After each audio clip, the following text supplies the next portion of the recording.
Alright, new selection pack just dropped, so let's do a tier list for the projected meta. And as always, let me know in the comments if you disagree with any of my placements, and let me know if there's a deck in here. I am covering quite a few decks, but let me know if there's one that I didn't cover that you think should be. Now, most likely, if I don't cover a deck, that's probably because I think it's probably low rogue at best, and most likely lower, so that's why I didn't really bother including it. And as always, come back to this video in 2 to 3 weeks and let me know how wrong I am. And if you're from the future, you know, also let me know how close or how not close I got to actually what the meta looks like. So yeah, obviously, let's just get this out of the way. So Tenbai came out. It's the Tenbai.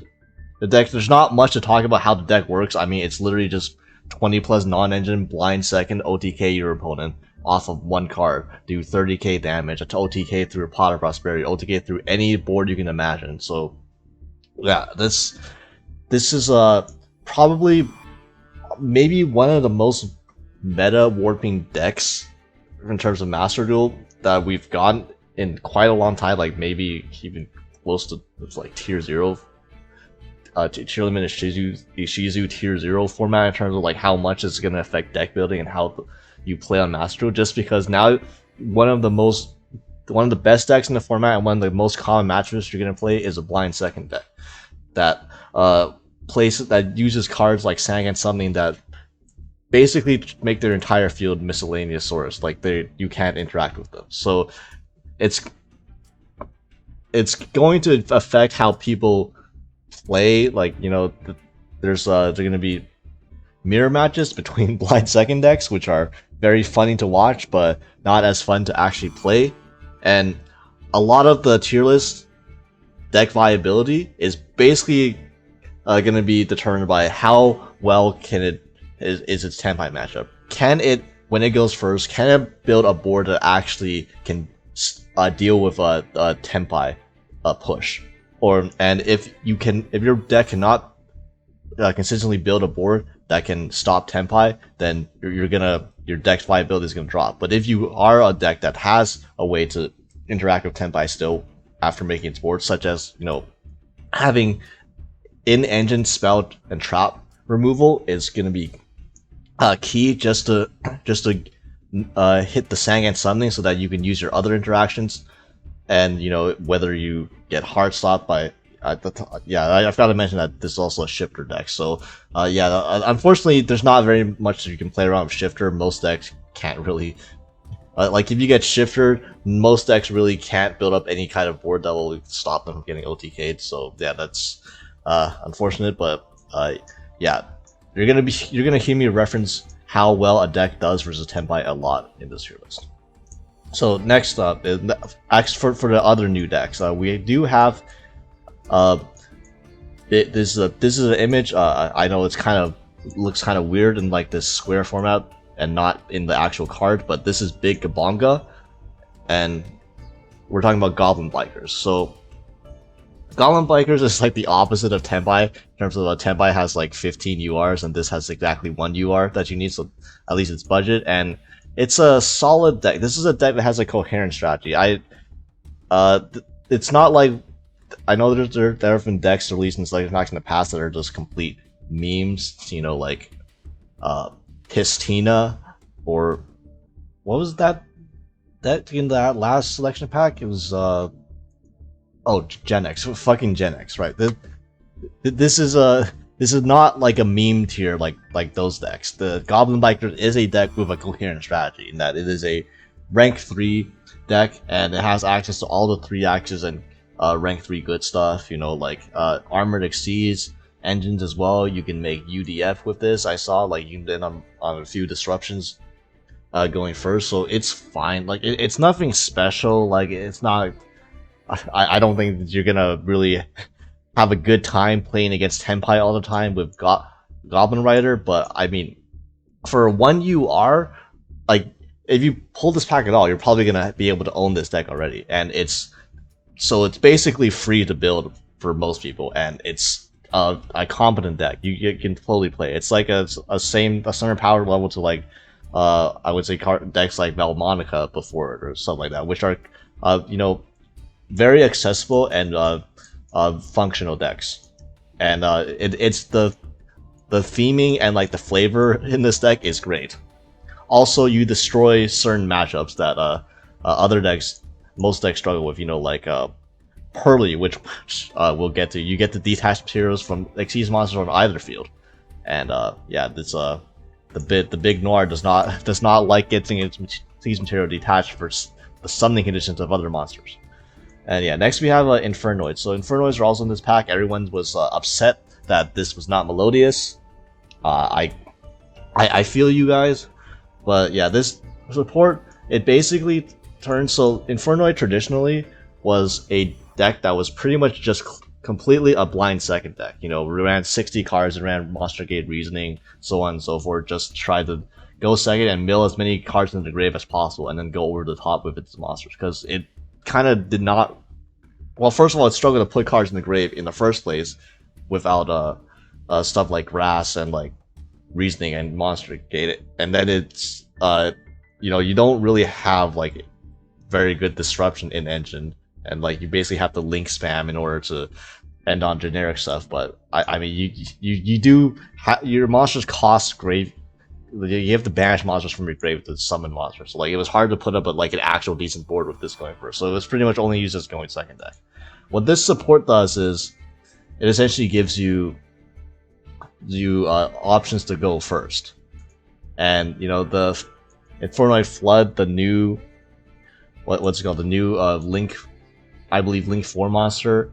It's disruption that's in Engine now, so you you know, it gives you something else to end on. Also, there's the fusion monster Infernoid Evil, which is like, honestly, if Tenpai, like, it's being overshadowed by Tenpai, but that card just reads as a custom card.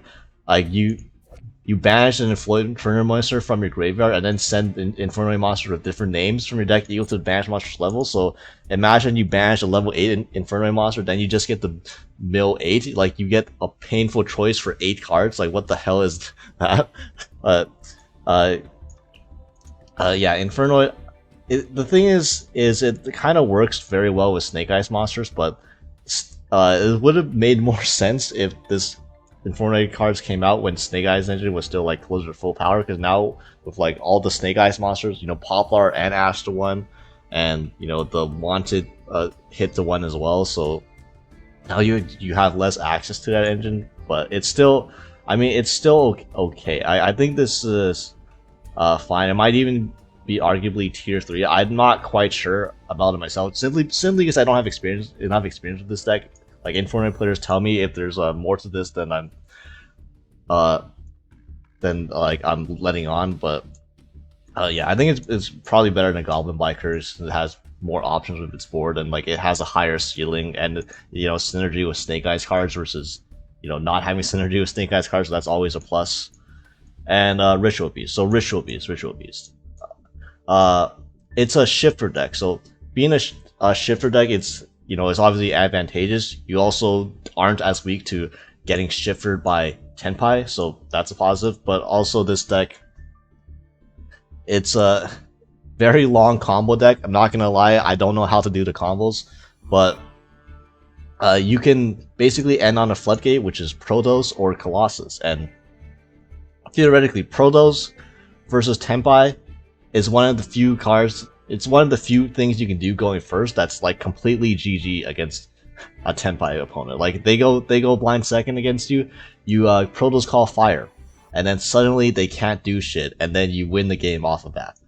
Now, the problem with that strategy is you don't know if you're playing against Tenpai. If they make you go, obviously if you lose the coin flip and they make you go first, then you can make a pretty safe assumption and then like go Protos call fire. But if you win the coin flip and then you go first and you go for a line of Protos, it's like, do you actually want to call fire? Because if you call fire and then you queue up in something like against like Yubel, and you're then, or like Tearlaments, and then you're like, well, fuck, I guess, whoopsie.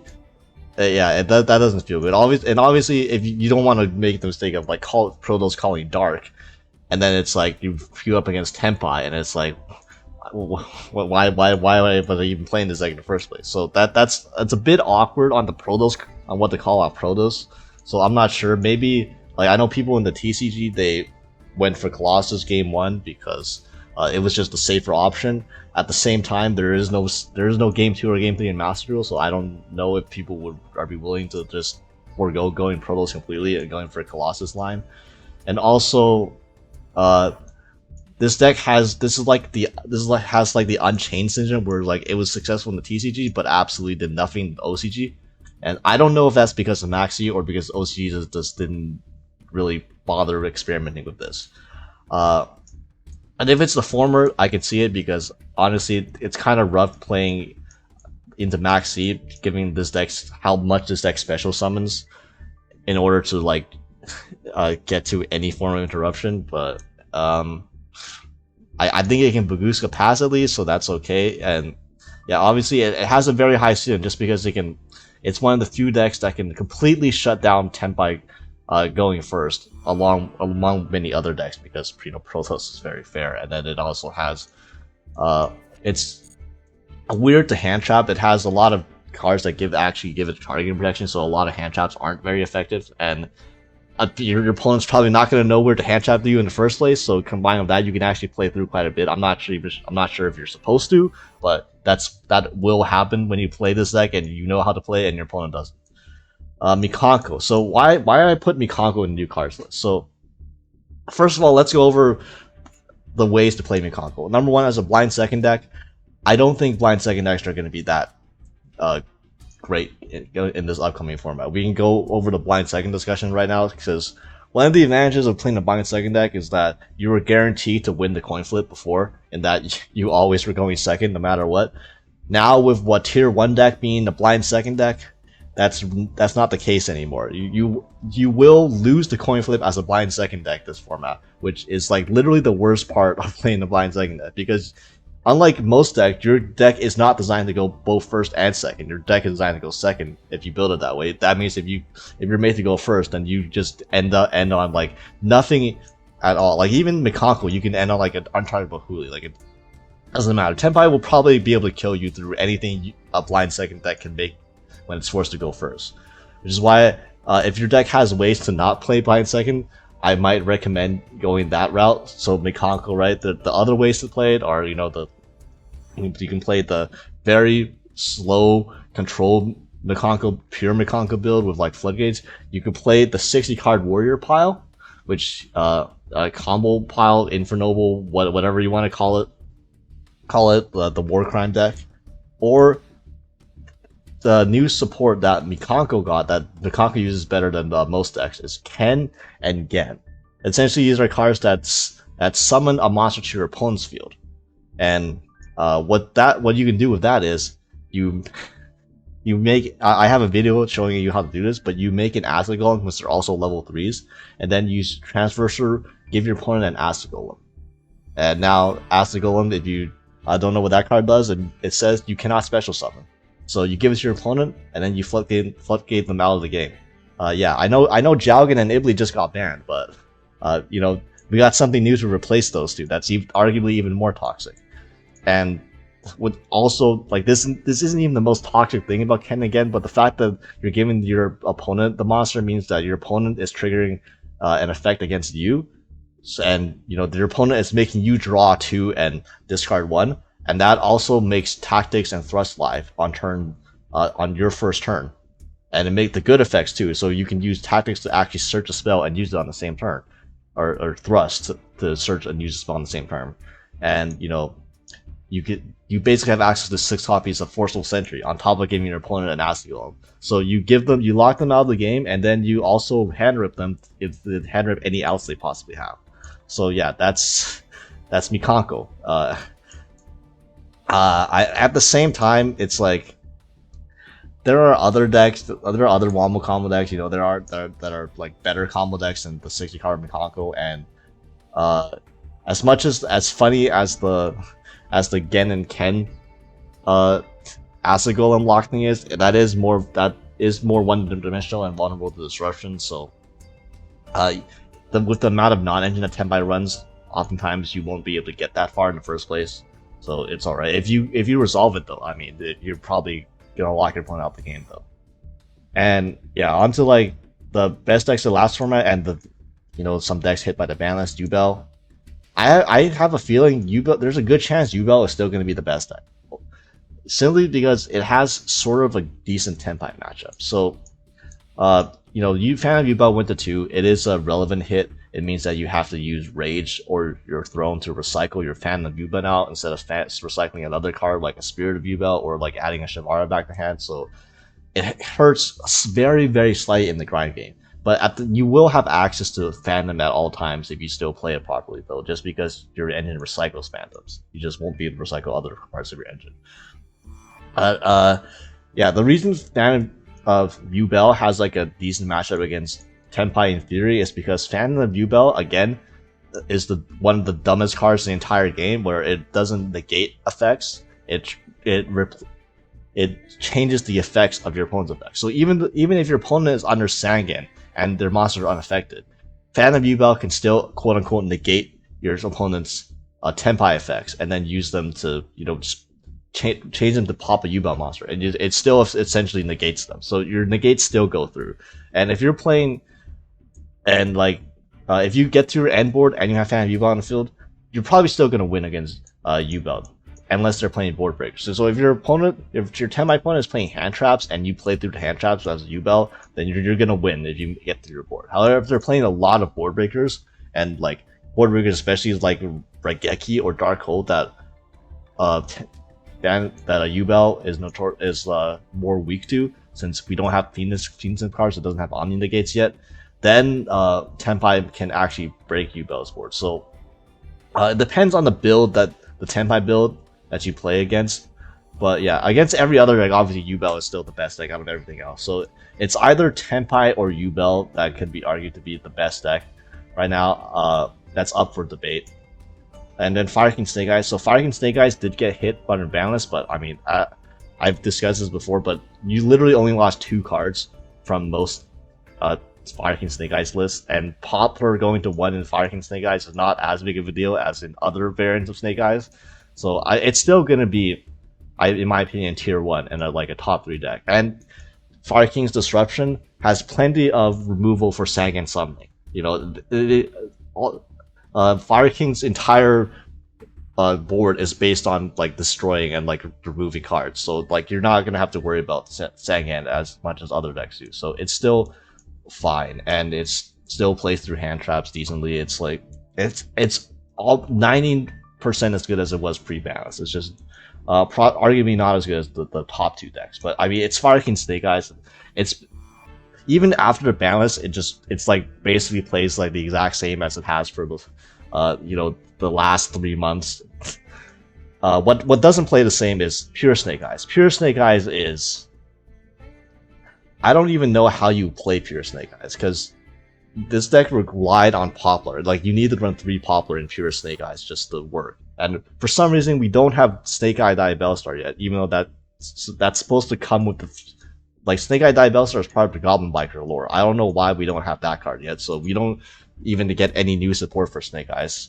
And it lost 2 stars, and Poplar is a bigger Garnet in Pure Snake Eyes than Fire King Snake Eyes, because Fire King Snake Eyes could always just search for Ponix anyways and do combo that way, whereas you don't really have a good other target that's not Poplar. So actually opening it is bad, because you do want to resolve Ash into Poplar a lot. And yeah, I don't know if you were to run more copies of Oak or more copies of OSS.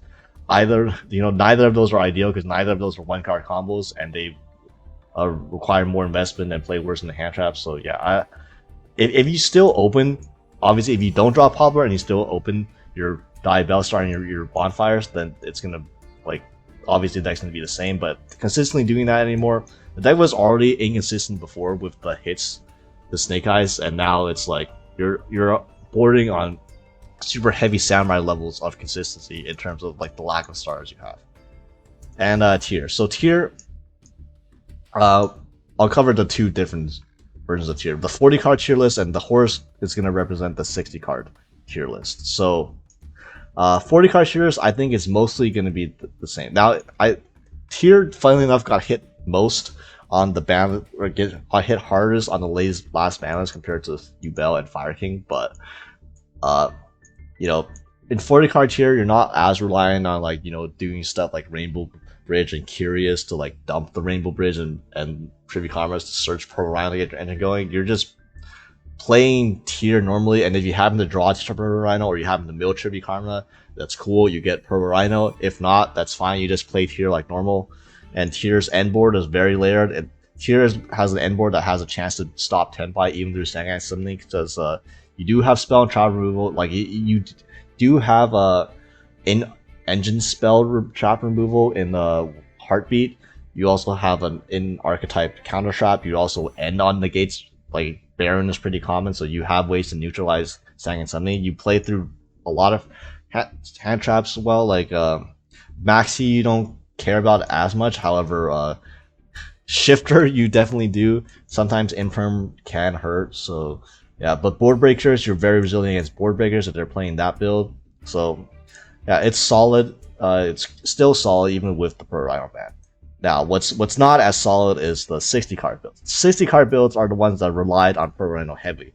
You know, the Horus builds, this deck literally ran Snake Eyes engine just to make Curious in order to dump Rainbow Bridge. That way you're guaranteed to get engine. And obviously you can't do it anymore. So it's actually a huge consistency loss by banning Purple Rhino for 60 card decks, tier decks. And frankly, I would not recommend running them unless I actually just if you want to play tier, just stick to the 40 cards now, in my opinion. And I guess we're gonna talk about the other tier limit-ish deck, which is the Lightsworn. And this is like I hate that I like saying this right now, but the best way to play Lightsworn is the FTK build with tier. And like it's I can't believe I'm recommending this, but like it's honestly the optimal way to play Lightsworn, because you're in a format where one of the best, most common decks in the format is going to make you go first. So like if you have the option to just FTK in your deck, why wouldn't you do that, right? Like honestly, it doesn't sound bad. Like your opponent makes you go first, you punish them by FTKing them, right? This deck is capable of playing through hand traps, okay. It's a little weaker because you're playing the Lightsworn cards as opposed to playing full tier, but it's not bad. And then obviously, you know, Maxi, who cares? Just FTK them. Shifter, okay, Shifter sucks, but if your opponent is playing Board Breakers at all, those Board Breakers are going to be useless. So actually, there might be some hope for a Lightsworn tier FTK builds. I don't know if the 60 card builds are, again, those might be a little worse because of the Purple Rhino. Although it is Lightsworn, so you do depend less on Purple Rhino. And if you get Maxine, you also have the alternate win con if you're playing a 60 card build of just Necrophase decking out your opponent. You don't even have to go for the FTK if it's not there. So yeah, it's still legal. Yeah, fucking snow, bro. Yeah. So now we're on to some Cybers decks. So I want to discuss these Cyber decks together. I always discuss like Salaman Grade, Ad Ignister, and Mathmech together, since they're deck building wise, they're all very similar, like one card combo non-engine decks, you know, like most Cybers decks. And I've always put Ad Ignister as the best Cybers deck.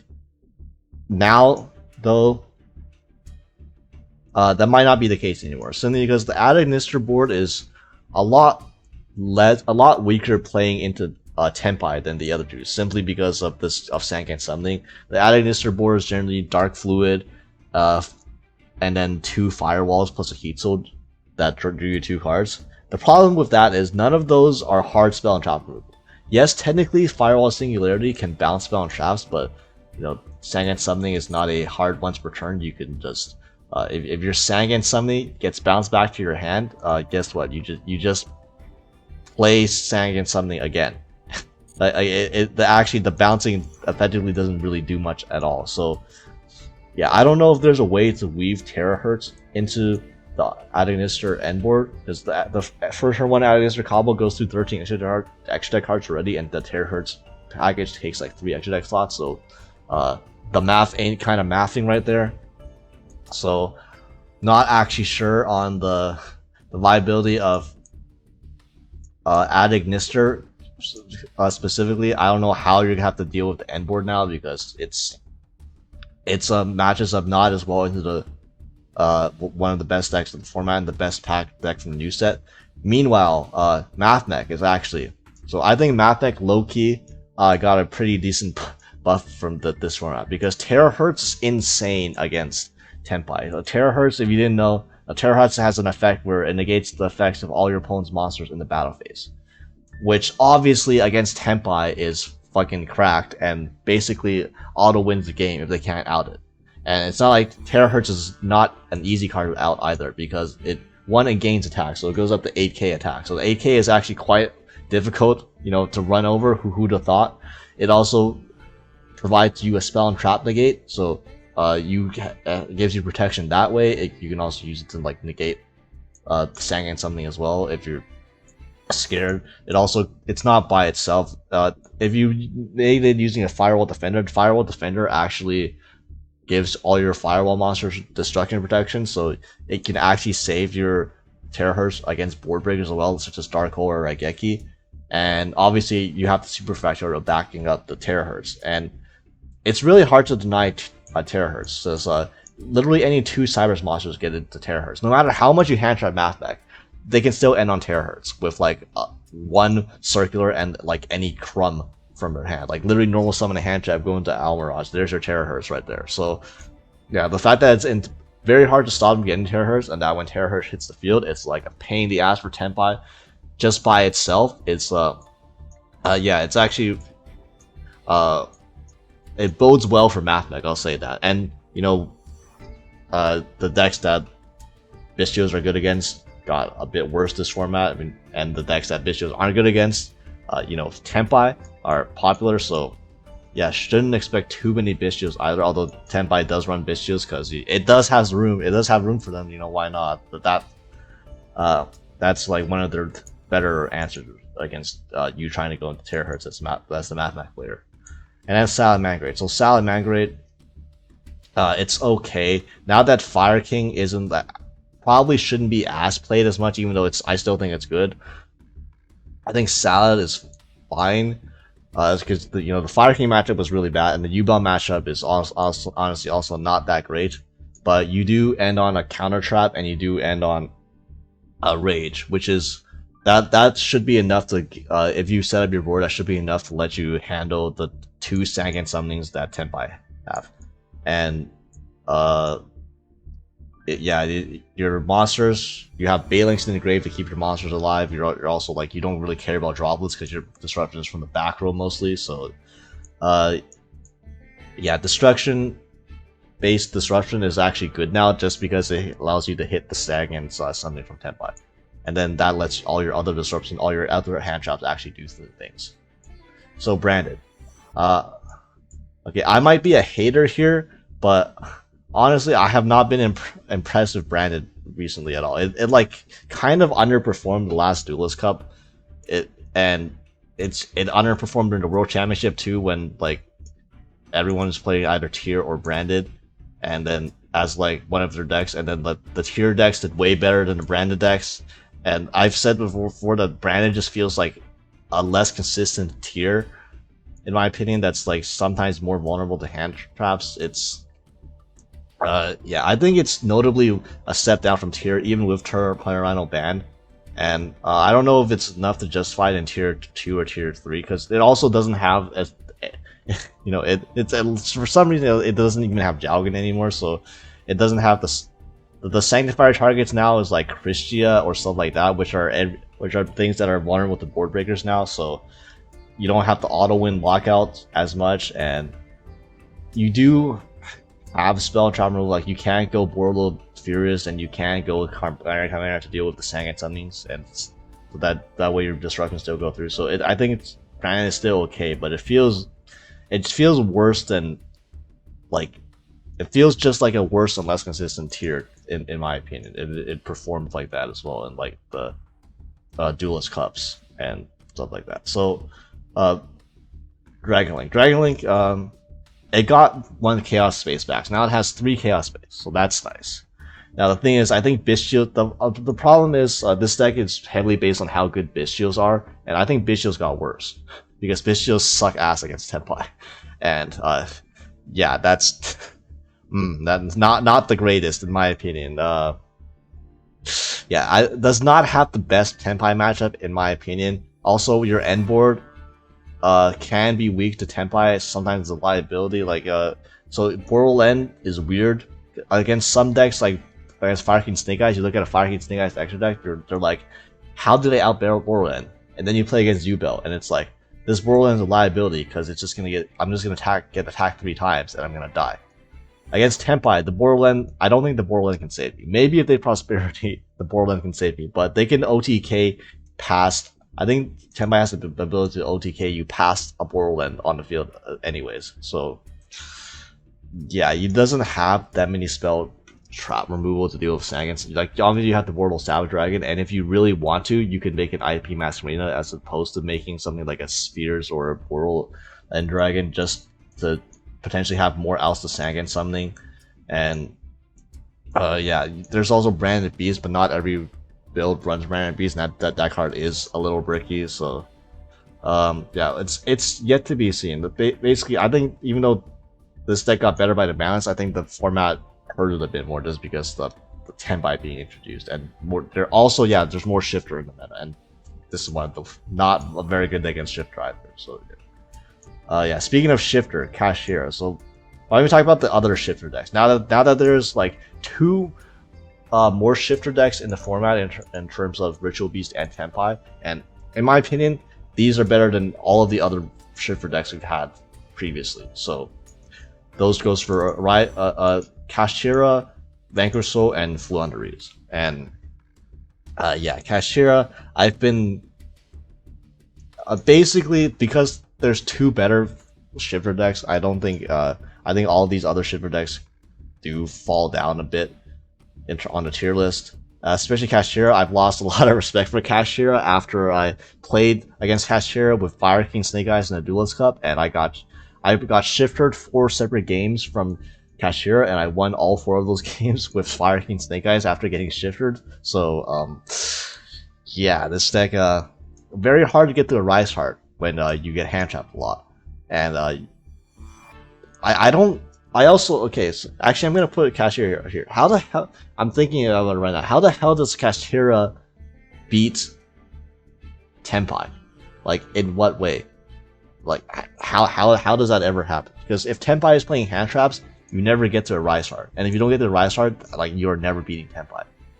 But if you're playing board breakers, that's even worse, because then there's still, you have no chance of winning. No matter what you do, you're just gonna get blown out by the board breaker. So yeah, I actually, this is like, this deck has such a bad Tenpai matchup. I'm like putting this down like a tier lower than what I would normally, where I would normally hold it. Just yeah, Vanquish Soul. So Vanquish Soul also not too great in my opinion now, because the Vanquish Soul engine does not put up enough disruption to be able to survive Tenpai. It's just not happening.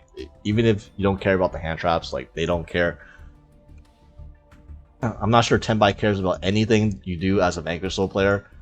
And the biggest boon you had before was being a shifter deck, which now it's still decent if you're not playing against Tenpai, but dude, there are better shifter decks besides Vanquish Soul now. So yeah, and then Flu is Flu.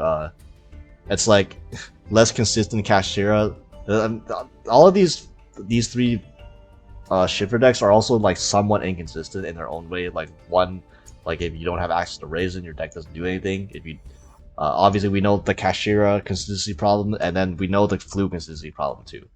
Flu might be the most equipped because Flu actually has like an end board that actually does do something against Tenpai, whereas potentially, you know, you still get blown out by Black Rose. That's unfortunate. So, but at least you know, it's more than what Vanquish Soul does, and it's more than like what Cashier does division into 1 board breaker. So yeah, Ancient Gear Golem. Okay, the spiel about Blind Second deck. You know, Blind Second decks. This is probably the worst format that Blind Second decks have been.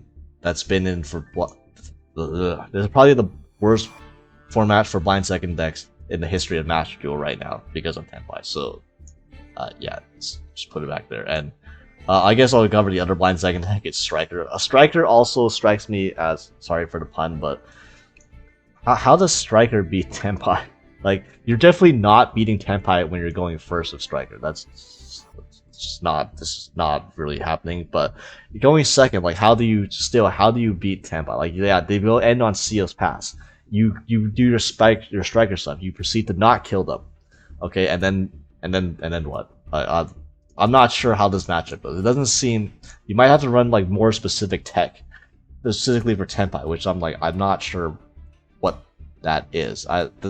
Does Striker have like a way to beat Tenpai? This is where I'm also like wondering how this worked out. But yeah, stun. Yeah, Fossil Dino went to 2, Dragon got banned. That totally kills stun, right? Like, clueless. Yeah, certainly won't get, Fossil Dino certainly won't get replaced by the stun monster that with the almost exact same effect with 200 less attack, right? Clearly, you know, it's, yeah, it stuns. Yeah, stun also, if your opponent's not on board breakers like Tenpai, they don't have enough board breakers, then actually stun kind of, yeah, stun kind of wallops Tenpai because, you know, one way to beat Sangan Sending is with floodgates. And yeah, like, now what are the floodgates? Because D Fisher and Necro Valley aren't the greatest against Tenpai, so you probably need to switch it up. Maybe some T-Sabus that, or I mean, the one T-Sabu you're allowed to run. So, I mean, also like just normal summoning a fucking barrier statue of the water is probably enough to, and keeping that up is already kind of decent enough to solo Tenpai if you have any form of protection for it, or if you have like a crackhead, I mean a crackdown. Yeah, I'd stun, the viability of stun I think is basically unchanged, and like the way the deck plays is unchanged even with Fossil Dino going to 1. Like honestly, like you're losing, you're literally losing 200 attack on your main monster that you summon. That's it. Runic, this is, man, I almost want to put Runic like in the bottom because like Runic is, man, I don't know, man. I would not play a Runic deck this format. It's like oh man, I'm sorry, Josh. I removed a lot of the other decks that used to be in the top left tier, or like the tier below Rogue from my last tier list, since I just realized that like if I keep putting them down here, you know, they're probably don't really need to include them as much anymore. And yeah, Runic might be the next deck that fills that slot. This is like non-stun Runic, by the way. This is like all the other Runic variants like Naturia, Bestial, Goatee, Plunder, all of those. Like on top of all the problems of Runic in Master Duel as is, you know, lack of non-engine, Runic hits, 1 fountain, SP Little Knight banishing your 1 fountain like damn near every game.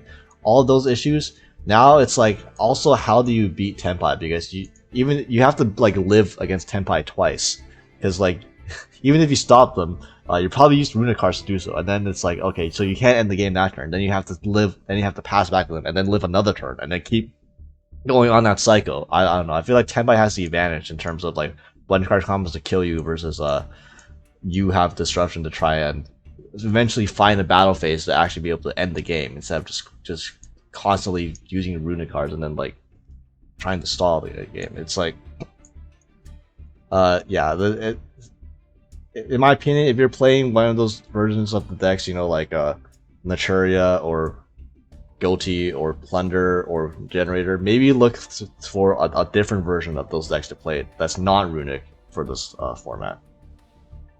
Pendulum. So mainly Supreme Queen, the best Pendulum deck, because this is the Pendulum deck with the most room for non-engine.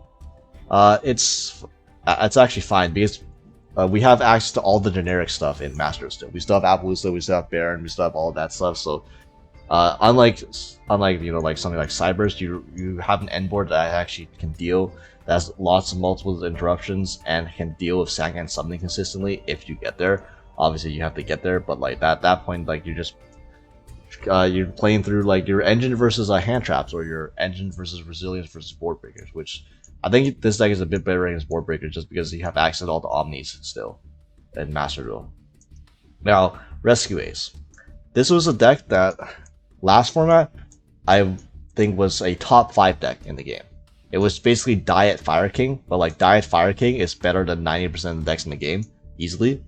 Now, this is probably one of the biggest drop-offs. Like I had this easily at like near the top of tier 2 last format.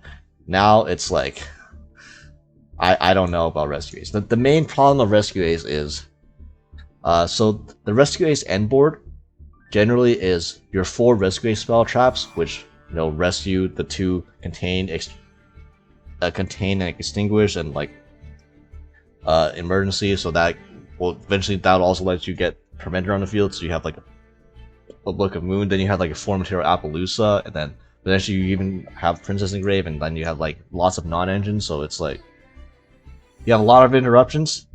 Problem with that entire board is your opponent activates 1 Sangan summoning, and it's like they activated Denko Seka against you. Now, none of your back row does anything. None of your, your Preventer doesn't do anything. Your Appaloosa is very limited now. So, basically, in my opinion, if you want to play Rescue Ace this format, you have to basically change the entire way you play Rescue Ace and change the entire end board. Because, maybe end on like an IP in the SP, but that's really hard to do for Rescue Ace. Because Rescue Ace, normally they make SP first to play around Inferno on Turbulence. And the problem with that line is when you make an SP gives you no arrows, no link arrows to make an IP with. You also cannot make an IP with SP because it is a link monster, so going the SP route to dodge Inferno kind of takes you out of making IP entirely. And without IP, you have no way to interact with Sank and something. So it's like, did we go back to Auroradon builds? Did we go back to Jet Synchron builds so that you can end on like at least a Baron or a Savage or something on top of your end board so that you can at least stop 1 Sang and something? And even then, it's like not great because, what if you have to use it on a board breaker and then you still lose to the Sangan? So yeah, this is a deck that I feel like on paper just kind of gets hosed by Tenpai, and you can't really have that if you want to be like a top tier deck in this format, in my opinion. So Isolde, Inferno Knight. This is honestly, I feel like this is the kind of deck that doesn't really change its viability too much no matter what the format is, just because of how its playstyle, in that you go first, you set up your end board, you're still gonna win. Yes, even Tenpai, if you set up your end board against Tenpai, you still win. They're not board breaking your 5+6 negate board with a spell card that negates Super Poly and droplets and stuff like that. So yeah, it might be hard to get there because Tenpai, if they're not playing the board breaker build, then they do have room for more hand traps, so that is a way to stop you, because you need the hand trap Inferno Knight. You are not board breaking the Inferno Knight board, so it's still like viable-ish in my opinion, just as a way to go over the top of decks. But yeah, it hasn't been top tier before, so I don't see it getting any better this format, but it won't get much worse either. And then like the plants is like similar to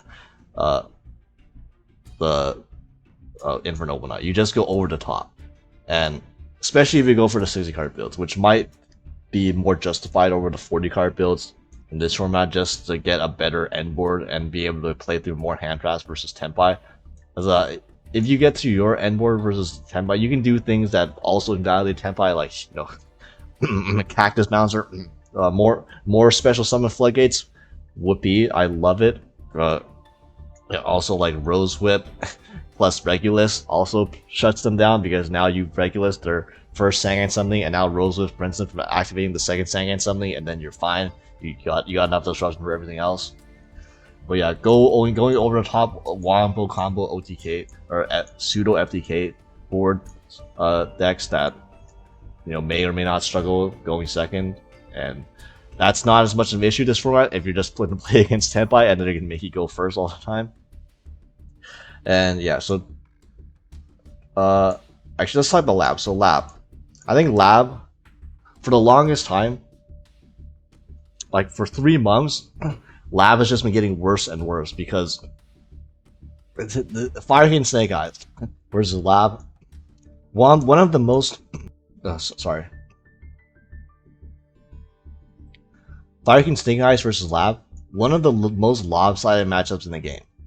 Now, Fire King Snake Eyes, I still think it's good, but it might not see as much play now. You know, because Yubel is now consensus the better deck than Fire King Snake Eyes, and it was already more played before. And then also with Tenpai coming in the game, you might see more of these two decks than Fire King Snake Eyes. And if that's the case, then Labyrinth finally gets a meta that's actually somewhat favorable for it now, because Labyrinth matches up so much better versus Tenpai and Yubel than it does Fire King Snake Eyes. Not even close. Especially if you run the trap heavy builds like what Josh Schmidt ran at Worlds and in the YCS Leo. Like basically just a ton of trap cards, and yeah, Tenpai doesn't interact as well with trap cards. Yubel doesn't interact, especially Yubel pre-Fiend Simp does not interact with trap cards at all. So if you play like a trap heavy build and you just run like a bunch of stuff, like you can also, yeah, I was gonna say, what's this card called? Oh yeah, Dimension Barrier. Yeah, Dimension Barrier against Tenpai. Good luck.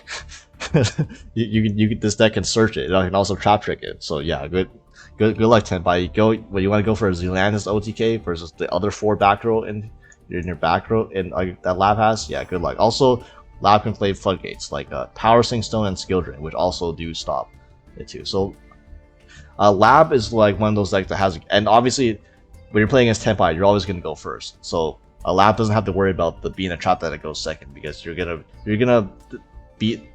I think Lab is one of the decks that has one of the better matchups against that actually has one of the best matchups against Tenpai out of all of the current decks. So yeah, finally, you know, this might be the meta where Lab shines, and to that extent, Paleo baby. Yeah, Paleo. I think Paleo has one niche in this format, and that it beats the shit out of Tenpai. That's it. Like it's very hard for Tenpai again to interact with back row and Paleos and all that stuff. Besides Red Reboot, yeah, I should mention that Red Reboot is still at 2, so that's one of the downsides. But I mean, a trap deck losing to Red Reboot is not so much different from any other deck losing to Shifter, since they're both at 2.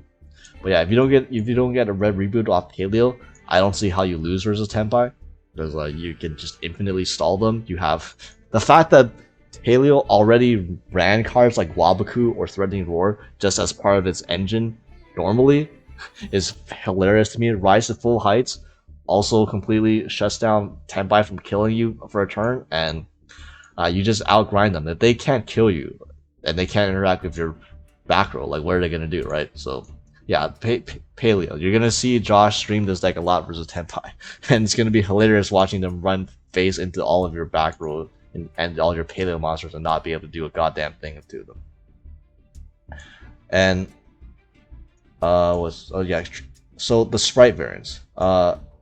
Actually, this is pure Sprite is also is a decent shifter deck. I'll say that, and Sprite.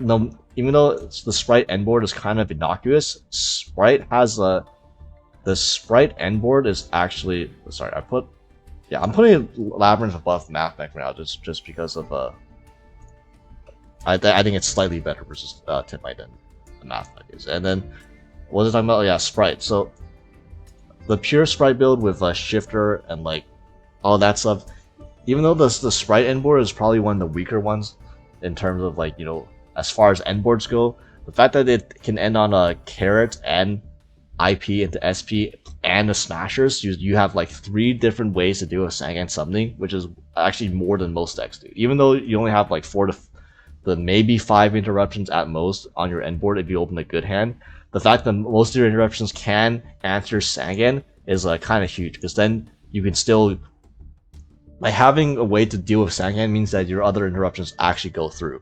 You know, it doesn't matter having like 7 interruptions like Yubel has if the one Sangan, you know, stops like 5 of them. But yeah, actually though, even though Pure Sprite is like a shifter deck and its end board is decently well matched into the 10x matchup, I think Tri-Brigade Sprite is might be the better Sprite variant because it's consistently Tri-Brigade Sprite has outperformed Pure Sprite in like everything, and I'm not sure if it's just that one guy again, but like it topped another Duelist Cup, and yeah, so it's basically just Pure Sprite, except instead of running the shifters and stuff like that, you run the Sprint engine, the Tri-Brigade engine. So on your end board has Pit Knight early and a double Dragon Lord on top of it, so you have board disruption, and obviously you still have all of the good stuff that matches well against the Sangan Summoning. So Sprite is still a deck that I think remains just as good this format as it was last. Now Centurion, okay, Centurion is putting this along with Rescue Ace as well. So Rescue Ace and Centurion are the decks that got hurt the most, in my opinion, by the existence of Tenpai, because their end board just do not match up well against Sangan Summoning. So the typical Centurion 1-card combo, it ends on a Blazar. It ends on a Phalanx, which is a spell.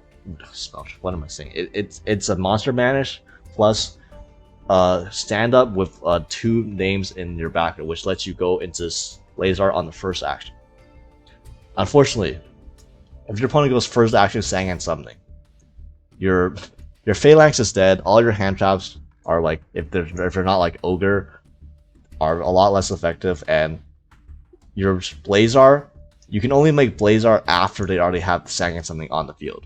So that means that now your Blazar, it's like more restricted on what you can actually Blazar. You have to negate like a crucial summon, or you have to negate like an effect in hand, but you can't negate the Chandra effect on field, for example, because Sangan Summoning is already up. So yeah, it's weird. This deck's interruptions don't interact too well with the spell and traps, which is why it struggles versus Sangan. It also has you can run the counter trap as a way to do so, I guess, but the counter trap is awkward, and then if you use the counter trap a lot of times, it'll turn off your ability to make a quick synchro. But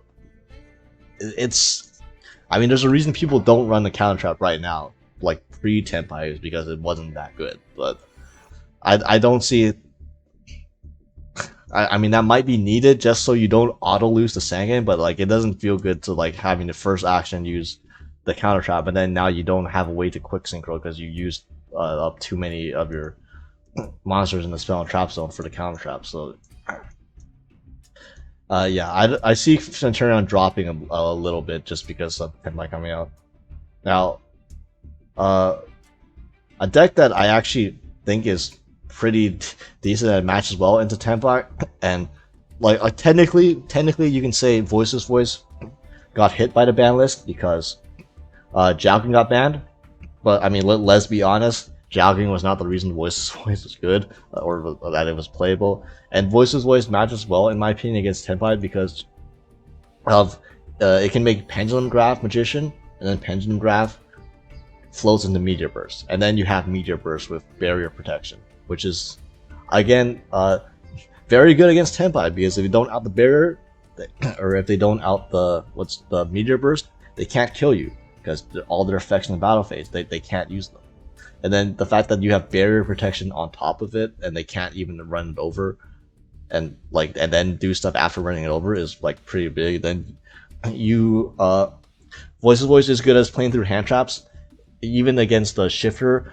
Compared to all of these, most of these decks down here, Voes' Voice is like orders of magnitude better at playing through shifter than these decks are. You can still easily end on barrier low guardians, like an Omni Negate plus like target protection plus like whatever else, and then maybe even a Pendulum Graph. If you get the Pendulum Graph, that's huge, because every time you get the Pendulum Graph, it means you can stick a Meteor Burst on the field, and that just makes it so much harder for Tenpai to break your board. And if Tenpai is on hand traps, Voes' Voice is one of the better decks to play through hand traps. It's like one of the best decks to play through hand traps. And then board breakers do hurt. So if your opponent is on droplets, that can potentially get you. So be careful of that. It's not a perfect matchup, Voes versus Tenpai, but you do have a lot more things in your favor than a lot of these other decks below it do have. And probably so. I mean, this might just be me like coping or anything, but I think Pearly is like, I feel like this deck is unpower capable because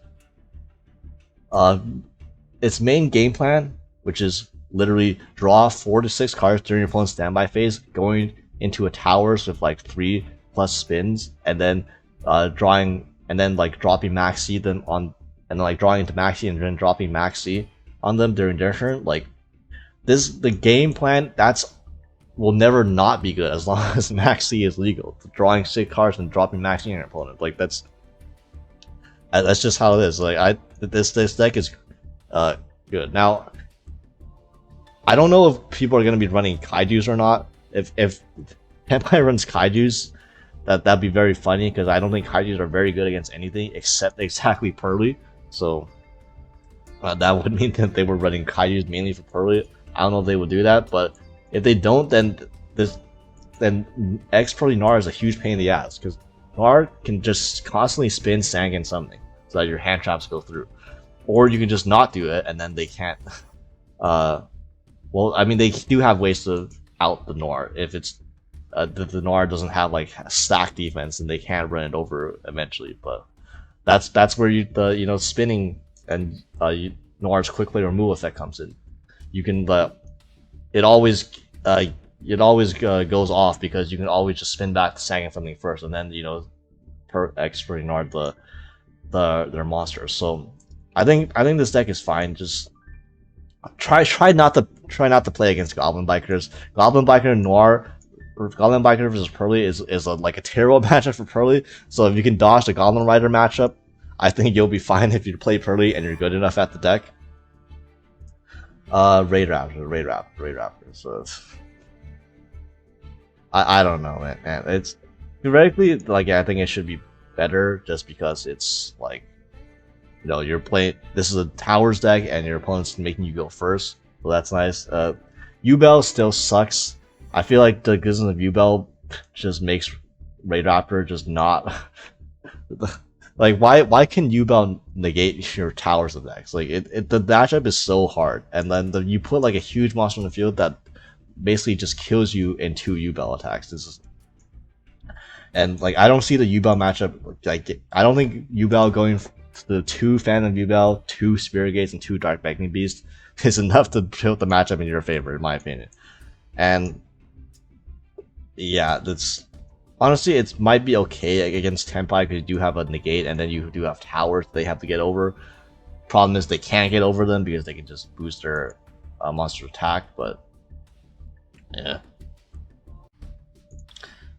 Monodium. But look how they massacred my boy. The fact it's so funny that they did hit Pearl Rhino to hit here, and it ended up hurting Monodium in the crossfire. Now, that does affect the 1-card combo, so it does make you weaker because most of the time you would fall back on doing the 1-card combo if you got hand trapped. If you're like 2-card combo got hand trapped, so it does make you weaker than the hand traps, makes you less more vulnerable. It makes your deck slightly less consistent, so on and so forth.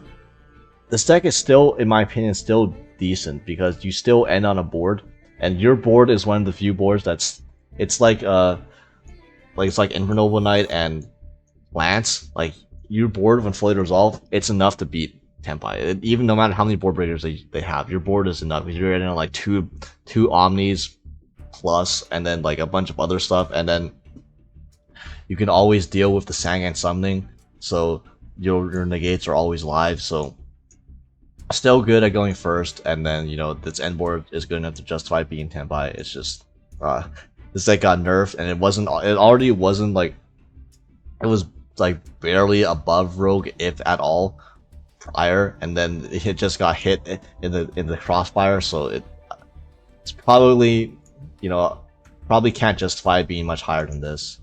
And then Super Heavy Samurai, so I still don't know how to build, what's the best way to play Super Heavy Samurai. Not Pure, because Pure still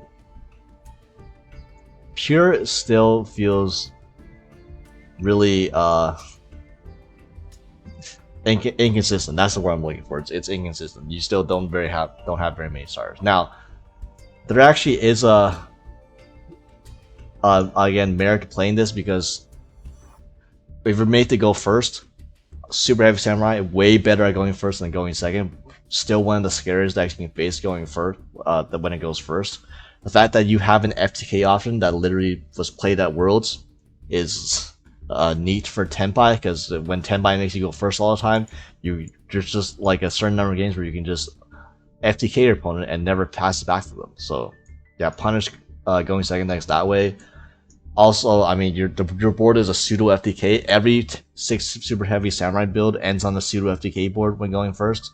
So in the format where you're made to go first more often, then yeah, that's still it.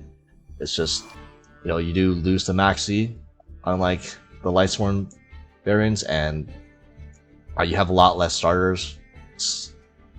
And yeah, also like the Adventure Synchron, or not Adventure, but like the Synchron Super Heavy Samurai build, I think that still might be the best way to play it, although I'm not quite sure, and there's like plenty of ways to play Super Heavy Samurai, so yeah. Unchained. So Unchained,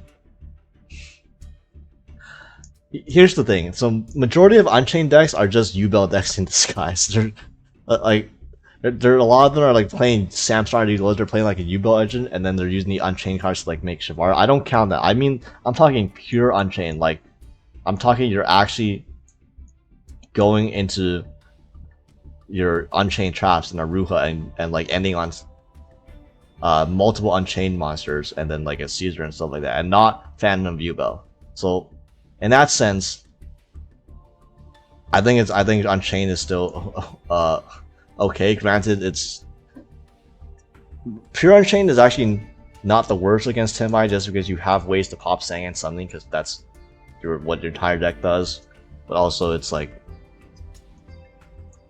it's, you know, it only has the Maxi problem. It's never done anything in Master Duel, so I can't really put it much higher, because it literally has had no results in doing anything Master related. But you know, theoretically, it's not the worst against Tenpai. It is winnable. And if my girl and Moe, basically I think the only reason you should be playing Sword Soul in this format is if you're a new player and you don't own any other decks, because the Sword Soul structure deck is obviously free. But yeah, it's Protos, I guess. It's really hard to set up Protos Call Fire in Sword Soul. Like it's really hard. You have to either pop your own Sinister Sovereign Changing, which is terrible. Like you made a level 10 Synchro just to pop it for Protos. You know, nice. Try to OTK your opponent next turn, or like make a Shaman and then pop the Shaman. That's just still not likely. It's basically because it's so hard to throw Protos Call Fire, it's hard to leverage like being made to go first. Because even if you get the Protos, sometimes a lot of times you just will not get be able to Protos lock your Tenpai opponent out of the game, because you can't. Your deck doesn't do that. So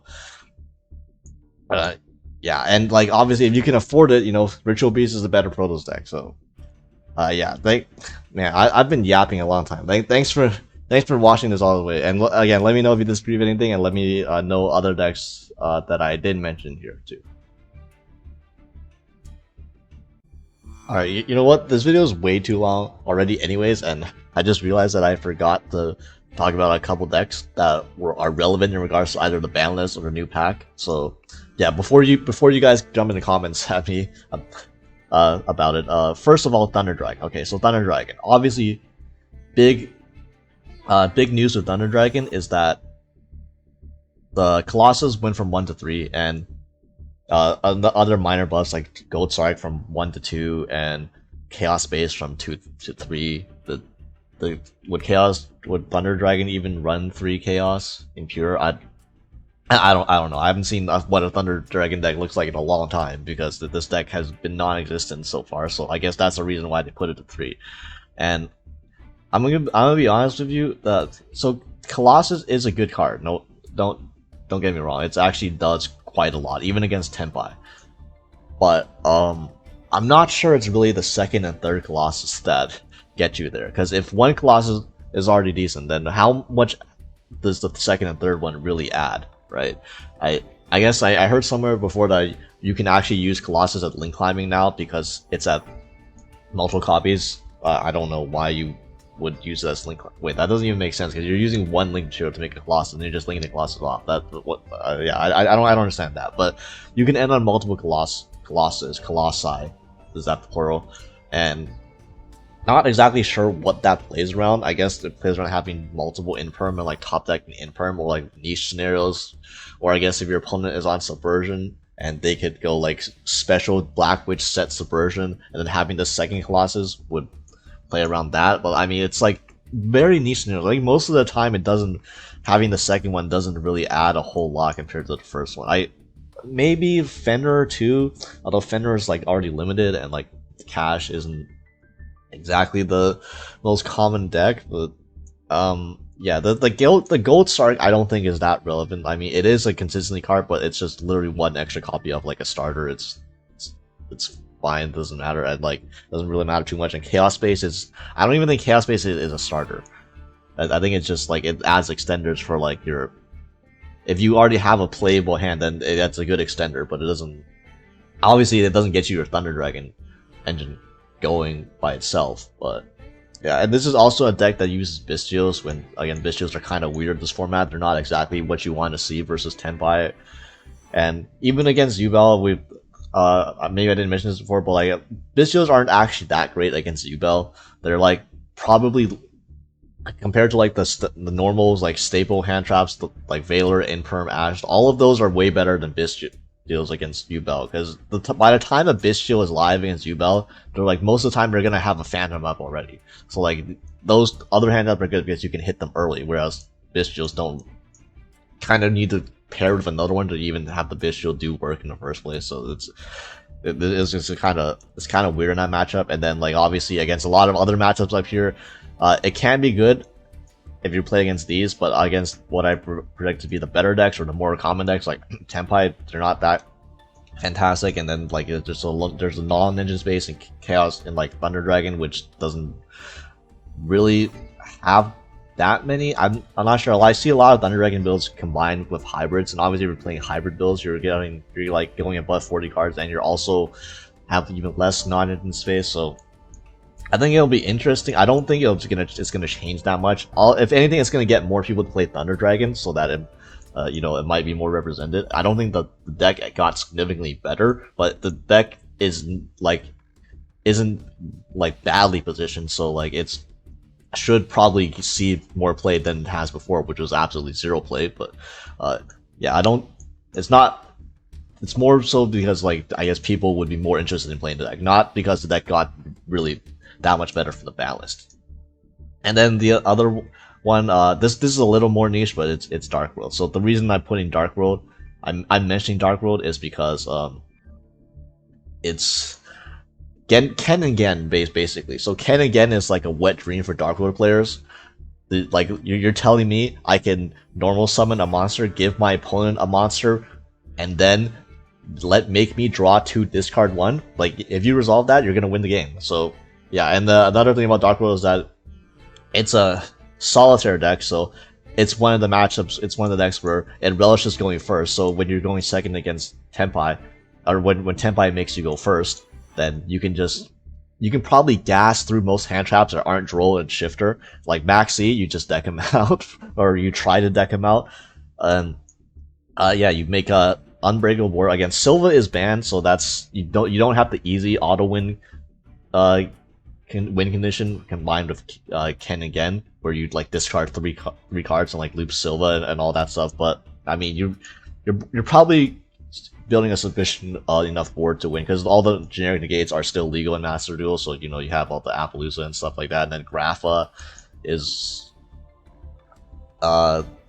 also, I think Grapha also gets around the Sangan summoning protection in a similar way that Fan of Yubel does, because it just changes the effect of discarding a card. So that's actually a pretty key for playing against Tenpai as well. Yeah, it's just it's worth mentioning. I don't think the Ken and Gen really makes that much of a difference, because if you're resolving Ken and Gen, and if they didn't have a way to stop the Ken and Gen, you were probably gonna win in the first place anyways. So it doesn't really make like boost your win rate that much, in my opinion. It just makes the games where you do win more blowout cards, because you just got the Graceful Charity for free in Dark Worlds. But yeah, I don't think, I'm not sure this is gonna particularly see play, because I'm not sure there's many Dark World Ken and Gen enjoyers like on the radar. I know there's one person that commented in one of my videos, but that's the only person I've seen actually mention Dark World with Ken and Gen. And yeah, it's the fact that it has the fact that you can conceivably see a world where you do beat Tenpai going first more often than not. That's at least makes it worth considering, you know, because a lot of other decks would struggle against Tenpai when they're made to go first, even if they are forced to go first. Where Dark World is definitely not a deck that struggles with going first. So yeah, and okay, that's enough yapping. Holy crap, this is a long video.